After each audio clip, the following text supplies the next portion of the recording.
Fala pessoal, Shalom no coração, sejam todos muito bem-vindos ao nosso devocional. Abre sua Bíblia comigo em Êxodo, quero ler com vocês aqui o capítulo 3 e os versículos 1 a 4. Êxodo capítulo 3, versículos 1 a 4. E antes de entrarmos no texto de hoje, faço um convite para você que é novo ou nova por aqui. Te convido primeiramente para que você se inscreva no nosso canal. Isso vai ser uma bênção para a sua vida. Te convido também a você estar conosco de segunda a sexta, às 7h30 da manhã, sem falta. Sempre começamos o dia mergulhando na palavra de Deus. E quero te fazer um convite mais especial ainda. É para você estar conosco em nosso grupo exclusivo de WhatsApp. Um grupo que é fechado, não tem conversas, não vai encher sua caixa de WhatsApp. É feito exclusivamente para te enviar todos os dias o link dos nossos devocionais. Dessa forma, você tem uma constância maior, você tem alguém que vai te lembrar. E minutos antes de começar o devocional, vai te enviar o link, você vai ter esse lembrete na palma da sua mão para que dedicar breves minutos comendo e bebendo da palavra de Deus, alimentando o seu espírito. Então, clica no primeiro link que está na descrição desse vídeo e vem com a gente. Vai ser uma bênção para a sua vida, em nome de Jesus. Vamos lá, Êxodo capítulo 3, versículos 1 a 4 diz assim: Certo dia, Moisés estava cuidando do rebanho de seu sogro Jetro, sacerdote de Midian. Preste bastante atenção nessa frase, essa primeira frase que eu acabei de ler, porque ela soa despretensiosa. Mas a base do devocional de hoje vai ser justamente ela, e você vai ver como Deus fala nos detalhes. Certo dia, Moisés estava cuidando do rebanho de seu sogro Jetro, sacerdote de Midian. Ele levou o rebanho para o deserto e chegou ao Sinai, o monte de Deus. E ali, o anjo do Senhor lhe apareceu no fogo que ardia no meio de um arbusto. Moisés olhou, admirado, pois embora o arbusto estivesse envolto em chamas, o fogo não o consumia. E Moisés pensou, que coisa espantosa!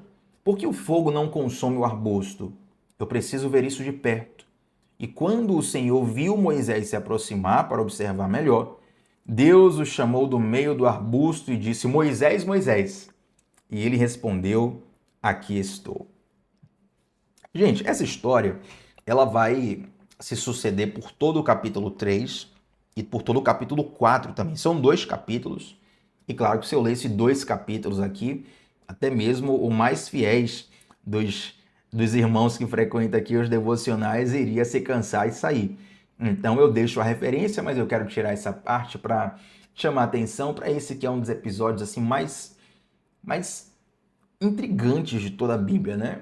Quando você vai montando o cenário que está sendo descrito aqui na sua mente, eu sempre ensino isso. Olha, quando você lê a Bíblia, pega a descrição da Bíblia, vai montando o cenário na sua mente para você imaginar o texto.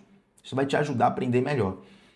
Imagine você estar num lugar onde uma árvore pega fogo. Até aí tudo bem, porque isso não é uma coisa impossível de acontecer. Uma árvore pegar fogo é muito mais simples de ocorrer, mas essa árvore pega fogo, mas ela não se consome, ela permanece como está. Aí já fica uma coisa meio, né, Tiago, que negócio é esse? Diferente, né? Uma árvore que pega fogo, mas ela não se consome. Aí você se aproxima dessa árvore, curioso com aquilo, e de repente sai uma voz do meio da árvore, gritando o seu nome, dizendo assim: Moisés, Moisés, ou seu nome, né? Tiago, Tiago, ou seu nome aí que está do outro lado da tela, e essa voz te chama para conversar. Olha que cena, isso aqui parece ter sido retirado de um livro de Harry Potter, um negócio assim realmente fantástico. Mas é interessante, gente, que dentro de esse cenário brilhante de se imaginar, essa história quase que impossível de acontecer, ela acontece para Deus chamar aquele que seria o libertador de Israel, naquela que talvez é a mais importante história da nação de Israel.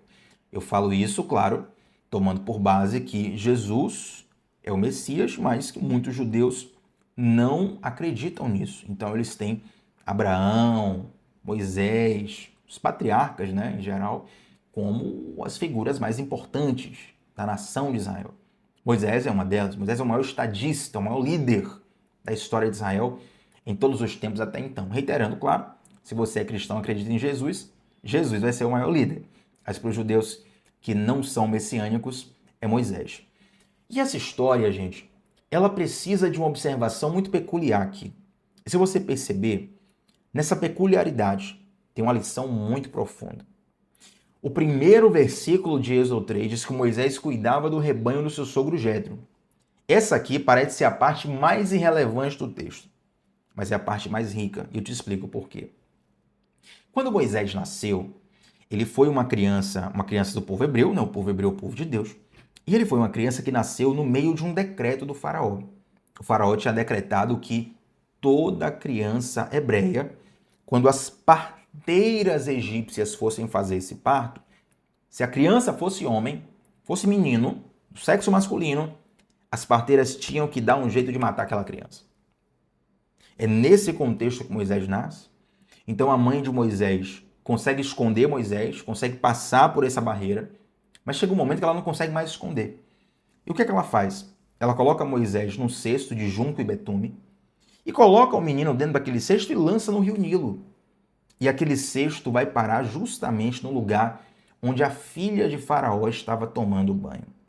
Quando a filha de Faraó recebe aquele cesto com o menino dentro, ela tem aquilo como um presente dos deuses, porque naquela época, para os egípcios, lembrando que a mitologia egípcia abarcava um politeísmo, né? Tinham vários deuses, e o Nilo, o rio Nilo, para os egípcios antigos, era um deus.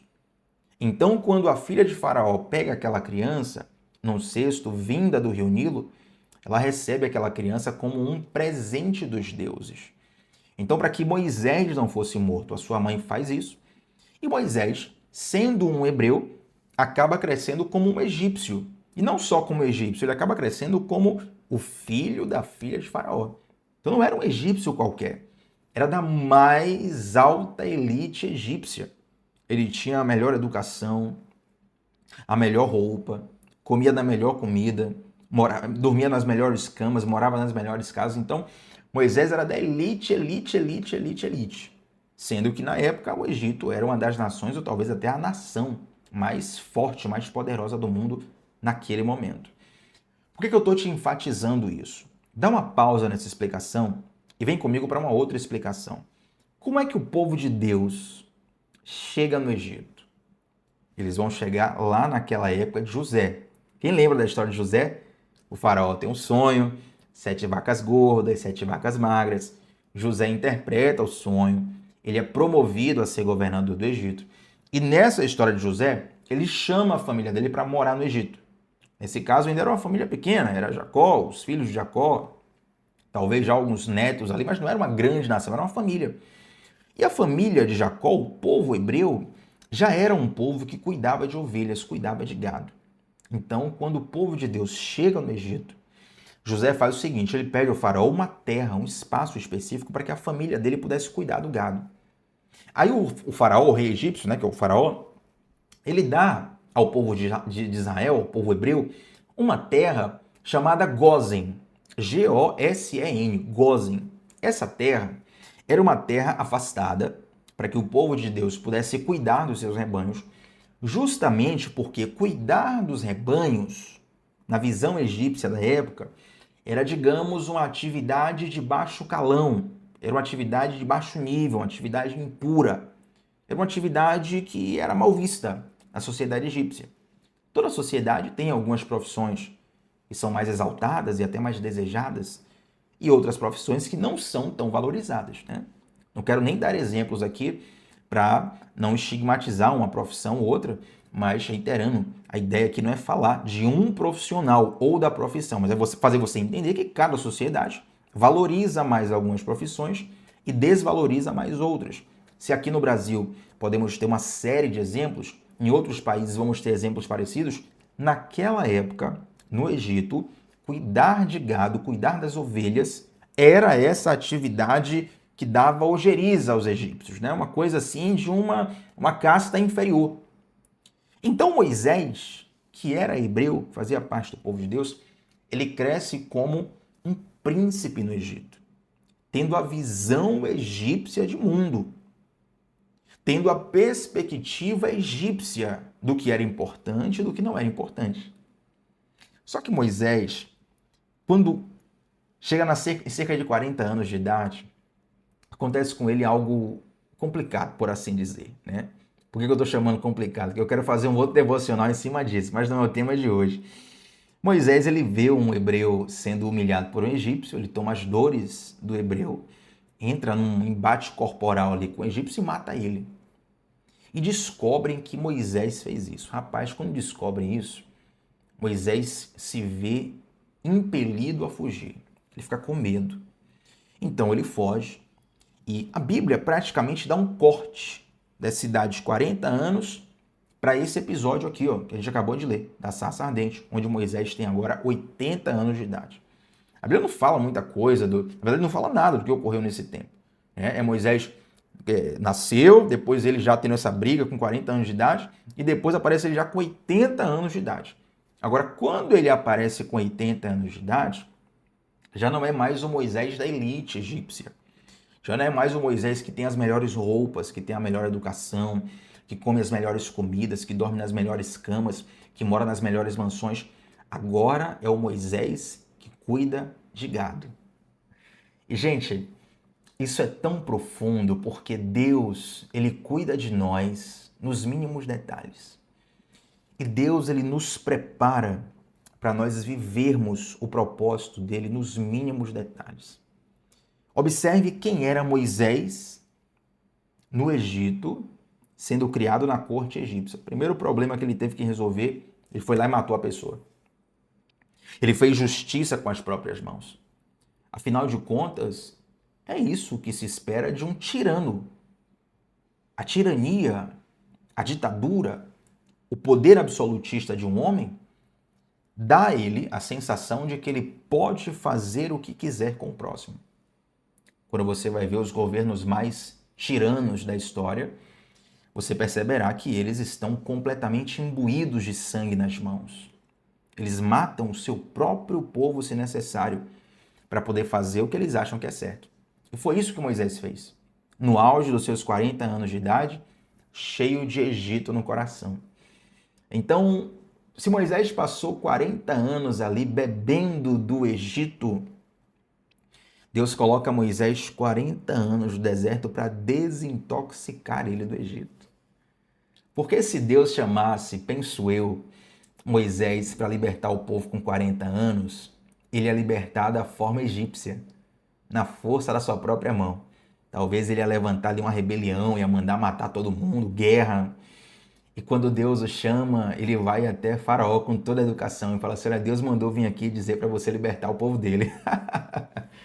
E, gente, quando esse homem se encontra na idade de 80 anos de idade, cuidando de ovelhas, isso aqui é uma descrição. É por isso que isso passa desapercebido, né, pelos nossos olhos. Mas com essa explicação que eu te dei, olha a profundidade disso agora. Porque agora é um Moisés completamente desconstruído. Desconstruído de quê? Desconstruído da cultura do Egito, perdão. Então, não é só Moisés sair do Egito, é o Egito sair de Moisés. É quando o Egito sai de Moisés que ele se torna um libertador. Isso é muito forte. Porque é quando o Egito sai de dentro de nós que nós nos tornamos aptos para viver o propósito que Deus sempre teve para nós. Observe, o propósito de Deus para Moisés não começou quando ele tinha 80 anos. Já começou desde antes dele nascer. Você vê que até o nascimento dele, a forma como a mãe coloca ele no rio Nilo, a filha do faraó encontra ele, desde a infância dele, tem uma série de coincidências, ou jesuicidência, né, que vai cercando a história dele, mas o ministério dele propriamente começa a acontecer, começa a realizar, depois, primeiro, ele sai do Egito e depois o Egito sai dele. E a prova de que o Egito havia saído dele é que agora ele está envolvido em atividades profissionais que um egípcio jamais estaria envolvido. Talvez você está pensando assim, Tiago, eu pensei que a parte mais impressionante desse texto era a sarça ardente e uma voz saindo de dentro dela. Agora é o versículo 1. É Moisés cuidando do rebanho do seu sogro Jétro. E eu te faço uma pergunta agora. Qual é o rebanho que você precisa cuidar para que o Egito saia de você. Tiago, como assim? Traduz essa pergunta para os nossos dias, para aplicar na minha vida hoje, para eu sair do devocional hoje aplicando isso. Então vamos lá. O que é aquilo que você... Vou falar no português claro, tá? Pra você entender. O que é aquilo que você tem nojinho de tratar, mas que você precisa tratar? Aquilo que você precisa colocar a mão, que você precisa trabalhar, que você precisa cuidar, mas que você acha que é algo desinteressante. Você diz assim, não, eu não vou me rebaixar a esse ponto. Eu não vou me rebaixar ao ponto de cuidar de ovelhas. Eu não vou me rebaixar a ponto de ter que fazer isso. Queridos, nós precisamos nos rebaixar. Na verdade, nós precisamos nos humilhar. Você sabia que a palavra humilhar tem tudo a ver com humus, que tem a ver com terra? Por isso que humilhar, humus e humano são três palavras parecidas, porque a origem é a mesma, terra. A Bíblia fala que humilhai-vos perante o Senhor teu Deus, e Ele ao seu devido tempo o exaltará. Tem muitas coisas que ainda estão de pé na nossa vida, porque nós não nos humilhamos diante de Deus. E tem muitas promessas do Senhor que só podem ser destravadas na nossa vida quando nós entendermos que o melhor lugar para nós estarmos é aos pés de Jesus. Às vezes um coração altivo diz, eu não vou me rebaixar, eu não vou me humilhar, quando na verdade a bênção está justamente em se humilhar, né? O próprio Jesus fala dessa humildade quando ele diz assim, ó, aprendei de mim, que sou manso e humilde de coração. Você sabe qual era a maior decepção do povo judeu com Jesus na época dele? E até os dias de hoje, né? Mas na época dele em especial, é que eles esperavam um Jesus tirano. Um Jesus que seria um general, que formaria um exército, que faria o povo pegar em armas e que lutaria contra Roma e venceria Roma. Instituiria então o Império Judeu pelo mundo. Mas na verdade, antes de tudo isso acontecer, Jesus ele vem como um homem, como um servo sofredor, e a Bíblia fala, né, que ele se humilha. Ele vai até uma morte humilhante, uma morte em forma de cruz. Para você que talvez não saiba, a morte de cruz, dentro do contexto romano, era a morte mais humilhante que seria possível a uma pessoa. A gente vê muitas vezes as pinturas de Jesus na cruz. Jesus está sempre nu com um pequeno pano, cobrindo as suas partes íntimas. É claro, provavelmente pelo pudor dos artistas ao fazerem essas esculturas, esses quadros, mas Jesus foi morto e humilhado vergonhosamente nu. Sofreu a maior humilhação que um ser humano já sofreu em toda a história da criação humana. Sofreu a maior humilhação que qualquer homem jamais sequer passou perto de chegar. Chegou perto de passar, perdão. E tudo isso ele fez para nos salvar.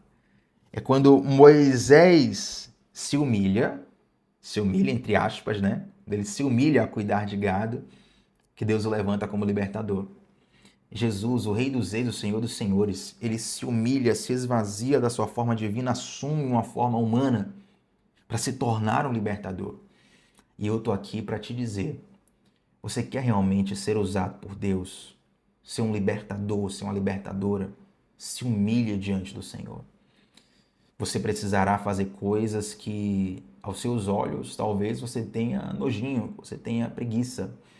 Que você diga, não, isso não é para mim não, o meu nível é maior, né? Deus me chamou para coisas maiores. Eu já ouvi tanto isso, gente, estou lembrando aqui de algumas situações. Tiago, Deus me chamou para coisas maiores. Aí Jesus fala assim na Bíblia, ó, aquele que for o menor diante dos homens é o maior no reino de Deus. A verdade é que quando os nossos olhos estão voltados para a grandeza desse mundo, isso é uma denúncia de que Jesus não é o Senhor do nosso coração. Porque se Jesus for de fato o Senhor do nosso coração, nós estaremos vazios de nós e cheios de Deus. E os nossos olhos não estarão voltados para as coisas desse mundo, mas para as coisas celestiais. Gente, essa história é muito grande, não dá para contar ela só no devocional, mas eu quero encerrar chamando a atenção das diversas negativas que Moisés dá a Deus antes de aceitar o chamado. Porque ele vai sempre dizendo, Deus, eu não sou capaz, eu não sou capaz, eu não sou capaz.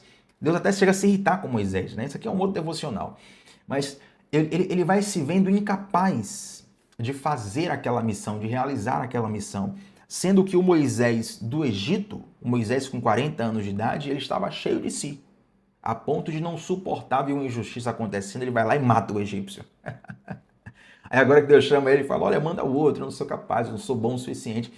Gente, talvez Moisés com 40 anos, talvez, cogitação minha aqui, talvez estivesse no auge do vigor físico dele, no auge do fogo da vida.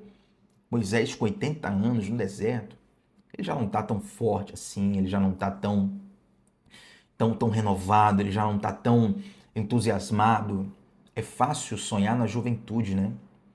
Mas quando você vai envelhecendo, os sonhos também vão se esvaindo, porque você passa a ter uma percepção de que já não tem mais tanto tempo de vida. Mas a questão não é a idade que você tem na sua biologia. A questão é as promessas que o Senhor tem para você e o quanto que você está disposto a passar por esse tratamento de Deus, por esse processo do Senhor, para estar pronto para viver o que Deus já tem para você. Eu vejo muitas pessoas dizendo assim, olha, Deus está preparando algo para você. Eu não condeno quem fala isso, não. De vez em quando eu também falo isso, né? Não condeno quem fala. Mas é importante nós pensarmos também que não apenas Deus está preparando algo para nós, mas Deus está nos preparando para algo. Deus estava preparando algo para Moisés? Sim. Mas Deus principalmente estava preparando Moisés para algo. Não foque tanto no que Deus está preparando para você, mas foque em como Deus está te preparando para viver aquilo pelo qual Ele te chamou. Você recebe essa palavra? Eu espero que Deus fale profundamente no seu coração e eu quero orar por você nesse momento para a gente fechar esse devocional. Amém? Senhor Deus, muito obrigado, Pai. Muito obrigado pelo Teu chamado. Muito obrigado pela Tua voz em nossas vidas. Muito obrigado pelo Senhor falar conosco em cada detalhe da Tua palavra. Meu Deus, nos ajuda, Pai, a passarmos por esse processo de esvaziamento de nós e enchimento de Ti. Ó Deus, quantas vezes estamos cheios das coisas desse mundo, cheios das metas desse mundo, dos alvos desse mundo, dos parâmetros desse mundo, dos algoritmos desse mundo. Meu Deus, nós queremos ter o algoritmo do céu. Coloque em nós, Pai, o algoritmo do céu, as métricas do céu, os parâmetros do céu, Senhor. Trata de nós, para que nós não venhamos desperdiçar o chamado que o Senhor tem para as nossas vidas. Tem misericórdia de nós e nos prepara, Deus, a cada dia, para nós vivermos em plenitude a sua vontade em nome de Jesus. Senhor, eu te faço um último pedido especial, Deus. Se tem alguém aqui nesse devocional, nesse momento, que estão com sonhos adormecidos, chamados e promessas adormecidas, como Moisés estava, esquecido aos 80 anos no deserto. Meu Deus, assim como o Senhor visitou Moisés através de uma sarça ardente, visita essa pessoa hoje, através desse devocional, e fala profundamente ao coração dessa pessoa, em nome de Jesus. Amém, gente? Olha, deixa um like nesse vídeo, o seu like é muito importante para esse devocional alcançar mais pessoas ainda. Então, se foi bênção para você, tem que ser bênção para mais pessoas também. O seu like ajuda muito nisso. Antes de sair daqui, deixa um comentário sobre como Deus falou no teu coração. Qual foi a parte que mais ficou no teu coração desse devocional? Comenta aqui embaixo. Eu sempre faço questão de ressaltar teu feedback, é muito importante. Eu sempre respondo todos os comentários, tá bom? Não se esqueça, clica no primeiro link da descrição para vir para o nosso grupo no WhatsApp e receber na palma das suas mãos o link dos devocionais todos os dias. E tamo junto sempre, de segunda a sexta, 7h30 da manhã, sempre começando o dia mergulhando na palavra de Deus. Shalom no coração, gente. Até a próxima. Tchau, tchau.